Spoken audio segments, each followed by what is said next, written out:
What is up, Coach Emma here, and welcome back to the Fit Habit Life podcast, where we cut through the noise, talk real health and fitness, sustainable fat loss, and habits that actually work. And on today's episode, I will be debunking all of the quote-unquote health, fitness, longevity hacks that are so popular, it drives me off the walls. People are trying to biohack their way out of the basics without realizing that the only way these quote-unquote biohacks work is if you're already doing the basics. So, I'm passionate about this, guys.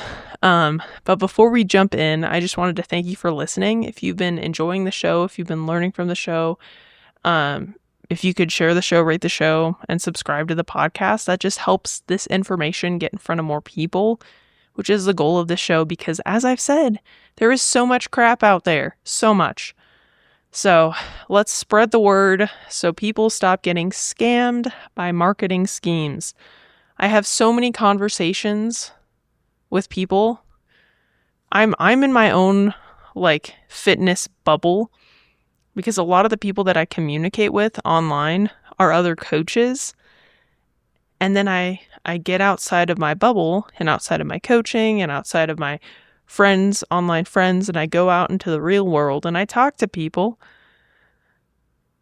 And I'm like, people still think almonds are a protein source. Like, how? How? They are not. They're a fat source. They have a minimal amount of protein. Most people have no idea how much they're eating on a regular basis, and they go to a functional doctor and they're barely eating throughout the day. Well, that's why you have low energy, and that's great. You know why? Because your problem is not expensive. You don't need some special test. You don't need some special supplement stack. You don't need some crazy peptide. You just need to track your calories and see how much you're eating. If you've never in your life tracked your calories, do it. Please do it. Please. It is insane how big of a difference and how insightful it is when you start to pay attention to what you're eating on a regular basis. Like, seriously, for me, it was a game changer. It was. And not just tracking, but tracking properly, using a food scale. Because Coach Emma, thought 4 tablespoons of peanut butter was 1. Or maybe 2. Maybe 1.5.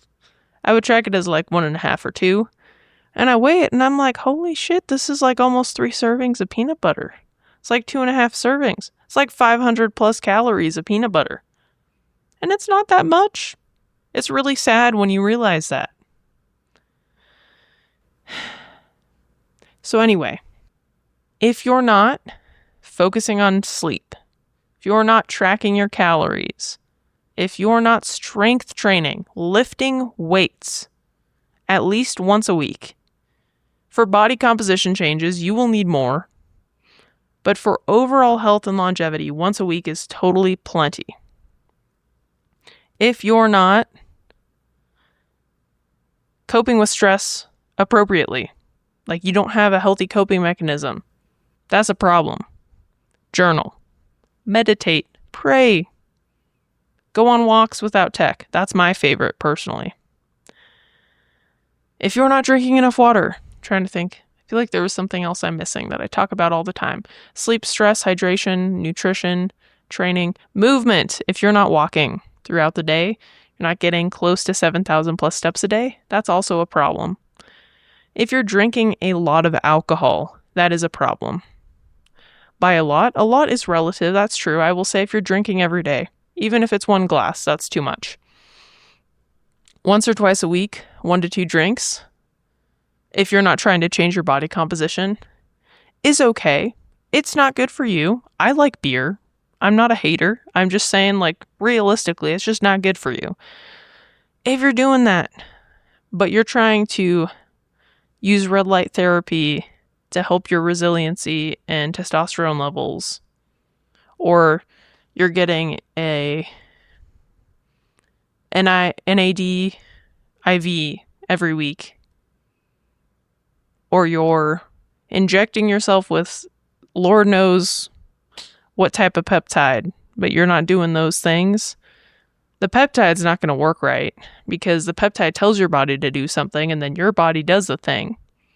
But if your body doesn't have the tools or material or isn't healthy enough to do the thing properly or well, then it's kind of like pissing money down the drain. There's a lot of peptides, and I'm not a doctor, so I don't want to dig into them. I've talked about GLP-1s, but you get the gist. If you're wearing a weighted vest, just stop. Lifting weights and walking will build all the bone density that you need, and usually the people wearing the weighted vests aren't paying attention to their nutrition, which would move the needle the most. I'm trying to think what other trends, just like I talk about with like stealth infections and mold toxicity and low hormone levels or gut health issues. You will have a lot of problems if you're not doing the basics. So don't waste your money on fancy testing. Don't waste your money on little things that barely move the needle and that won't work really well if you're not doing the basics. I forgot supplements. Always pushed.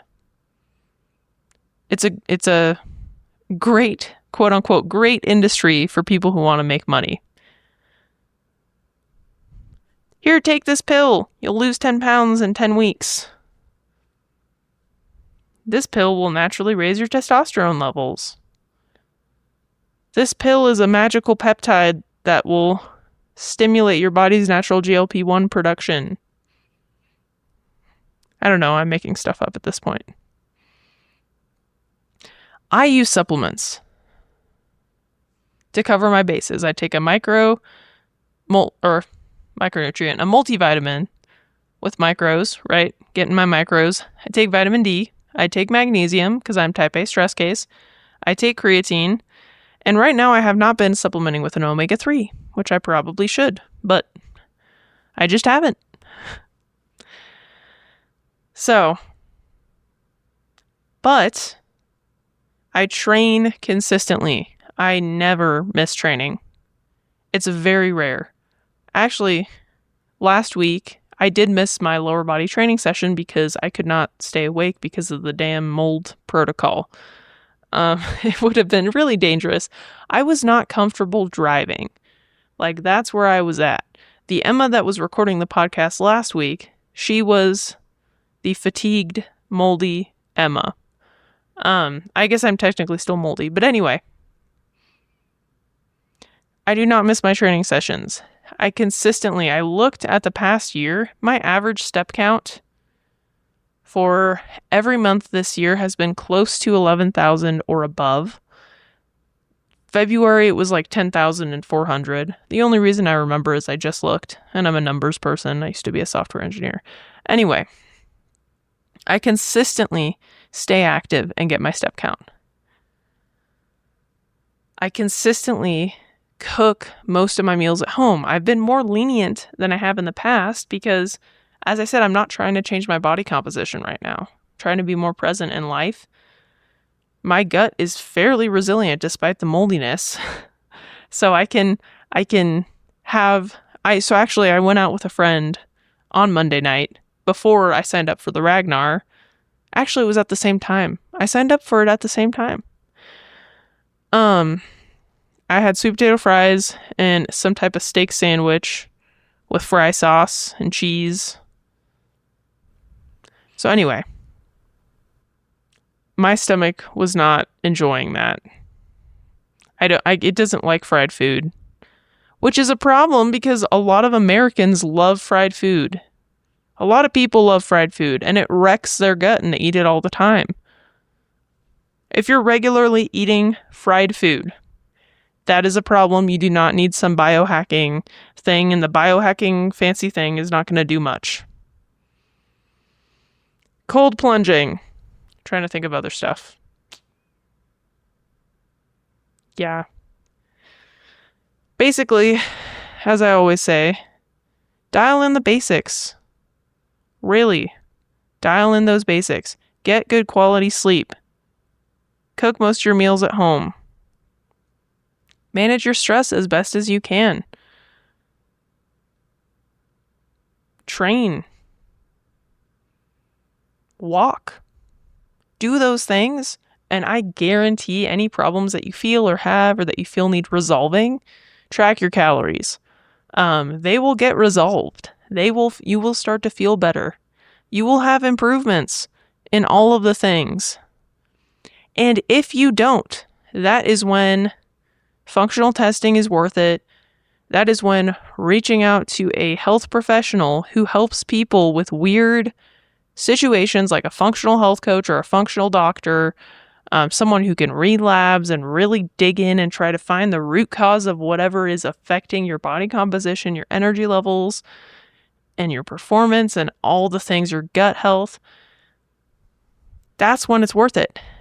I would still do that before biohacking and trying some stupid trend online, because those things, one, depending on the health issue you have, could make it worse. Like for me, cold plunging tends to not really make me feel very good because I'm just overly stressed in general. And so having like high levels of cold exposure usually makes me feel quite a bit worse. And I also don't want to blunt my body's natural inflammation signals. I was going to say inflammation signaling, because our body gets inflamed for a reason. Your body is like, after you train, the scale will be up the next day because your body is inflamed because it's trying to shuttle nutrients to that muscle tissue. So that's why like a lot of these things, yes, it like cold plunge reduces inflammation. Omega-3s reduce inflammation. They're actually really good for you. I highly recommend you supplement with those. But why are you inflamed all the time? You don't need a biohack. Again, most of the clients I work with, I've had a handful of clients where they had a severe issue that was an underlying root cause issue contributing to their problems. Most of my clients, they're just not doing the basics consistently enough. And sometimes some of the issues are work. I have some clients, they're overworked. They're working way too much. They commute to work. They're overly stressed with their work. And they have to do their work because they need it to survive. And that environment that they're working in is not conducive or healthy for their overall physiological or mental health. And it is really a bummer. I wish I could tell somebody to find a new job, but then in this damn job market, it's terrible. I have friends getting laid off. It's hard to find a job. I know somebody who's been looking for a job for a year. Like, that's crazy. So sometimes that's part of the stress management. It's relationships, it's work. Are there ways you can set boundaries? This is something people don't talk about a lot either. It's like you can't biohack your way out of a bad work environment. You can't biohack your way to a better body composition if you don't lift weights. You can't biohack your way to a less overweight body if you're not tracking your calories. So that's where there are some values in a lot of the things that are being promoted. But you also have to think, like, who's promoting this thing? What are they getting out of promoting this thing? Where are they in their stage of fitness compared to me? And does it make sense for me? Or is it just something that has been really valuable to them? And think about that. Like for me right now, I signed up for a trail running race and I haven't ran in trails in like well over 3 years. I would never recommend somebody do that. Never. Unless you're a runner and you run all the time and you just love doing it and it sounds fun. I am a very fit individual. I am not the runner I used to be. I was also 20 pounds lighter and I haven't really ran a lot. But my body is very strong and capable, physically capable of doing that. A lot of my clients, that would be way too much for them. That's where the nuance and the coaching and all of that stuff really matters, because what I'm doing makes sense for me. And like there's some podcasts where The people doing the podcast are super fit. So for them using peptides, yeah, it is that little extra bump, a little extra juice. But they've been super consistent with the basics for decades. So for them, they can't really get any more out of it. How much more muscle can you build if you've been lifting for 20, 30 plus years? Not much. Unless you're on anabolics or maybe you leverage some type of peptide.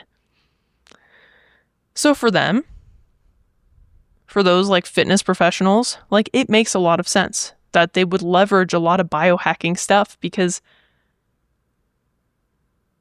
they might actually get something out of it. And because for them, they have the extra income. They have the extra time. They don't have to figure out the consistency aspect or how to fit the training and other stuff and the nutrition and the tracking and the food choices and the home-cooked meals into their life because they've been doing it for decades. So that's not even a thought. It's not even a forefront for them. Like, honestly, I rarely meal prep ever. I work from home. I have a kitchen right there. I eat the same stuff on repeat and I might mix it up a little bit. Partly because I track, but partly because I've been doing it for so long, I just naturally buy the same stuff over and over and over again to where it's just kind of a system and a routine that works for me and my husband. And I think I could probably optimize it and make it better and more efficient, but right now it works and it's fine. So I could probably experiment with peptides, but I have no desire to, right? So, but for me, like it might give me a little bit of a leg up. I've been doing the basics for, I'm not going to say 10 plus years. I've been exercising since I was a kid. So probably for 20 plus years, I've been physically active. I've probably been asleep since college. I was 21, 7 years. I've been consistently doing my sleep routine. I'm a 5 a.m. wake time, 9 to 10 p.m. sleep time for 6 years. 7 years. Damn. 7 years. Stress management is a new thing for me. I used to not do that. So that's something I have to constantly work at. Nutrition, 7 plus years. So like for me, right? That's where when my husband and I were having issues, we knew it was something else and we went to that next step. But we didn't do biohacking stuff at all. We didn't buy peptides. We didn't do IVs. We leverage supplements for protocols, but we don't take all these fancy supplements for these little tiny minutia that don't do hardly anything. Like, oh, take this anti-inflammatory supplement. It's like, why? Our bodies should be able to handle that naturally, and if it's not, there's something else going on, and it's usually the basics. Anyway, I feel like I've drilled in my point. I don't want to talk about this for another 20 minutes. So anyway, hopefully this was helpful. My point with this is before looking to some marketing thing, think about who's marketing this thing. What are they getting out of it? Where are they compared to myself? And am I doing the basics consistently enough to where this biohacking thing would even work or help me in any way? Probably not. But if so, cool. Have fun. Experiment. Totally within your right. And even if you want to, and you're not doing the basics, that's also totally fine. Enjoy it. Experiment with it. Have fun. I just want to be direct. Like, you don't need to do those things, and they probably won't work very well if you're not doing the other things. So,